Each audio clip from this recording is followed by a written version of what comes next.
Hey, what's going on, guys? Welcome back to Scents of South Jersey with me, Kellen, for another fragrance review. Going to be doing an individual review today from a fragrance house that I've pretty much ignored my entire fragrance journey until now. So I recently was able to try this, recently being several months ago, in a fragrance store at an outlet mall. You know, they happened to have one that they would let me try because a lot of times in those stores, as you know, the fragrances are unable to be opened. But anyway, it's from the house of Issey Miyake, and it is their original 1994 release, D'issey Pour Homme.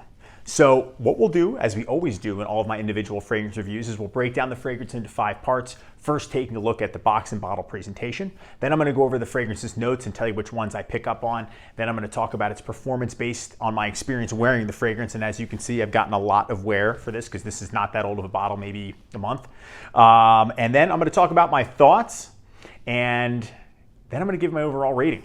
So before we get started, if you haven't subscribed yet, make sure to do so, guys. We are getting close to 10,000. I always appreciate all of my subscriptions and all of you who watch the videos. Check out the Instagram, Scents of South Jersey. If you haven't done so already, you can follow it. There's a lot of photos of fragrances from my collection. I do Scent of the Day story posts, and I put up information about the channel on that Instagram page as well. If you have a TikTok, check out my TikTok page. It's Sabro88. And what I always like to mention is if you are interested in purchasing some fragrances that you've seen on my channel, I have a Mercari page. Username is SOSJ, and I will put the link to my Mercari page in the description of this video. And what I'm doing is trying to thin my collection just to have things that I love. So if you've seen something like, oh, I want it, there's some rare stuff, some vintage, some discontinued, and just other fragrances in general, I'm putting them up there. You can check them out, make me an offer, shoot me a message. I've had a lot of great interactions with everyone so far.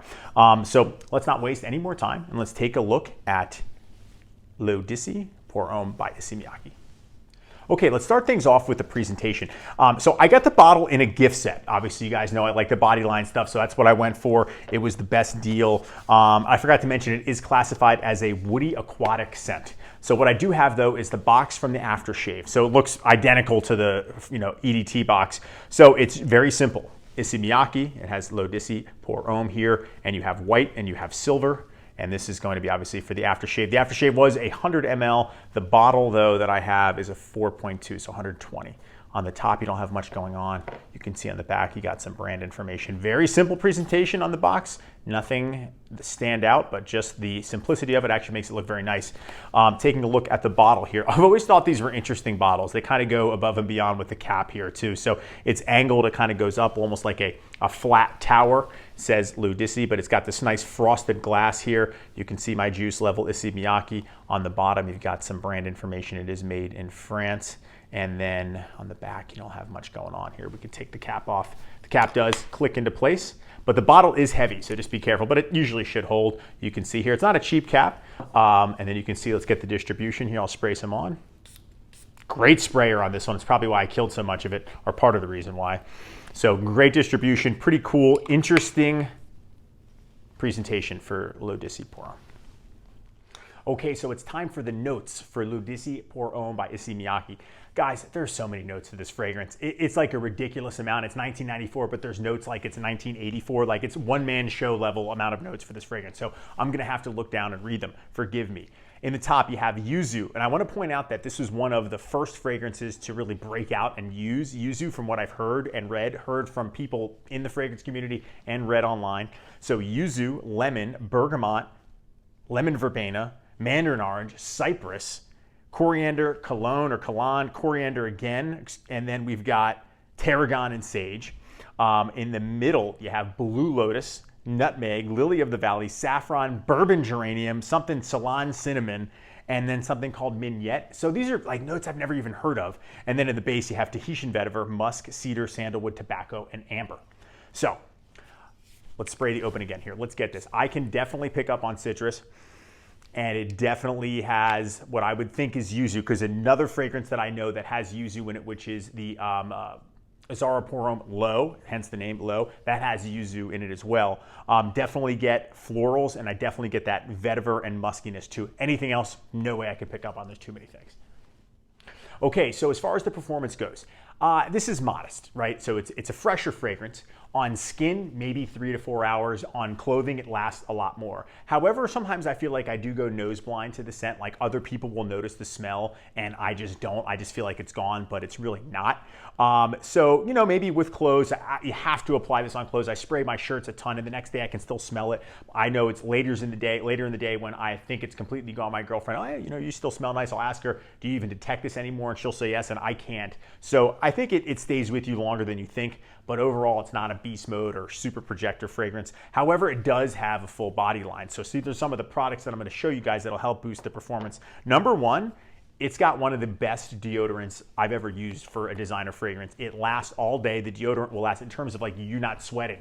And it's alcohol free too, which is great. Really worth getting if you have this fragrance and you want to try it. I shaved today, so I used the aftershave splash. This has an alcohol in the beginning. Some of them are aftershaves have a stronger alcohol presence, others don't. This one does, but it's got a faint smell of the fragrance in there as well too. Obviously just much more toned down. The shower gel smells great, really light scent, but it is leave on your skin for a little bit. And I have noticed that this one does help, the scent continue. And then the aftershave balm, really nice, smells great, has the depth of the scent in there, along with soothing the skin, especially if you have a thick beard like I do. This is a must aftershave, especially after using aftershave splash. And then the last thing is, I wear this before I go into the gym a lot. This is the deodorant body spray. It's a natural spray, nice big sprayer, but it smells just like the EDT. It smells fantastic too. So you can have all this stuff for like under 150 for the whole body line. But if you're someone that just gets the EDTs, that's going to work out just fine too. Okay, it's time for my overall thoughts for D'issey Pour Homme by Issey Miyake. So this is a scent, like I mentioned in the beginning of the video, that I ignored. I ignored the house for a long time. Don't really know why, just assumed I didn't like it, and that has happened before. They've got a ton of flankers of all different variations, and I usually tend to just go after the original. So when I was lucky enough to be able to try it, I remember spraying it on my hand and thinking, oh wow, that's pretty nice. It has a little bit of more of a modern feel, but it also has an old school feel to it. So it opens up with that citrus, the lemon, the yuzu, and it has a little bit of a white floral to it, but there's a muskiness in there too. It sort of reminds me of a little bit of a fougere barbershop style, but like with a modern twist on it. And when it dries down, it's got this clean vetiver smell, and I've always liked clean vetiver. I don't like earthy vetiver like some of the fragrances from Lalique, like Ancre Noir. Didn't like that one at all. That was too much for me, but this one has a nice light vetiver in, like a Malizia Uomo type of light vetiver, or maybe Dunhill Edition, that type of scent. It's got that in the base a little bit, but it's also got that fresh, clean, white floral and citrus mix in there too, with a little bit of the woods and the musk. So, those are the notes that I really notice, and it carries that old school feel to it. And it's got a look and feel like Acqua di Gio. Same type of color scheme, same type of color juice. Maybe Acqua di Gio is a little bit more clear, where this has got that yellowness tint to it. Just same, it has a vibe like that. So when you think about Acqua di Gio, that's like the modern classic, right? And that sort of goes more in the direction of the woody aquatic scent. But that's what this is classified as too. So you think this came out in 1994, and then 2 years later, Acqua di Gio comes out in 1996. So I think this opened the door to the woody aquatic modern classic style, where it's a blend of both worlds, where then 2 years later, Acqua di Gio didn't open the door. It blew the whole wall down, because obviously that one excelled, and maybe this one sort of fell by the wayside. Not that people didn't wear it or it wasn't successful. I'm not saying that at all. I'm sure it was. But but this one, I think, holds back, and it stays more old school than where Acqua di Gio was definitely groundbreaking, and then a lot of fragrances piggybacked off that, whereas this one still has that old school smell to it. So either way, it can be worn all year round. Spring and summer, it's perfect for. Has a great body line, smells clean, smells fresh, easy wear, very casual, but could wear it, like I said, anytime. But it's going to perform best in the hotter months. Going to be better suited for that, and definitely office safe too. You could wear it to work. No one will ever be offended. It smells really clean. I really enjoy the scent, hence why I've worn so much of it. And if I were to rebuy this one, which I probably would because I like freshies, I would go ahead and just get the 200 ml one, because why not? Look how much I wore. This is a 4-ounce bottle, and I think in 3 weeks I pretty much put it away. Okay, it's time for my overall ratings for D'issey Pour Homme by Issey Miyake. Presentation-wise, it's simple. The bottle's a little goofy. The caps are kind of funny how big they are, but it's also interesting. It's unique. I'll give it a 7 out of 10 for the presentation. As far as the performance goes, I think absolute max I'm getting with a lot of sprays, use of the body line on the clothes and everything, is going to be a 6 hours too, and that's stretching it. So I'll give it a 6 out of 10 for the performance. As far as the scent goes, I like it. It's not a great amazing scent, but it's something that I instantly liked as soon as I tried it, and then I eventually bought it and used it, and I've used a lot of it. So there's no denying that I'm enjoying it. I'll give it an 8 out of 10 for what it is, and that's, you know, a moderately priced designer fresh scent, but it's got that old school characteristic to it, which is what I enjoy most. So 8 out of 10 for the scent, which is going to bring the overall rating for D'issey Pour Homme by Issey Miyake by me to a 7 out of 10 overall. Okay guys, that's my review of D'issey Pour Homme by Issey Miyake. I wanted to hear from you guys in the comment section. Do you like the house? Do you like the original one? Are there others in the house that I have to try that have an old school feel? Please let me know, because I'm unaware. This is the only one that I've tried, and I do enjoy this one. And you guys know I always appreciate all the interaction I have with you in the comments. Thank you so much for watching today. Make sure to subscribe. Make sure to check out the Instagram, check out the TikTok, and of course the Mercari page. Again, thank you guys for watching and hanging out with me today, and I will see you all in the next video. Take care.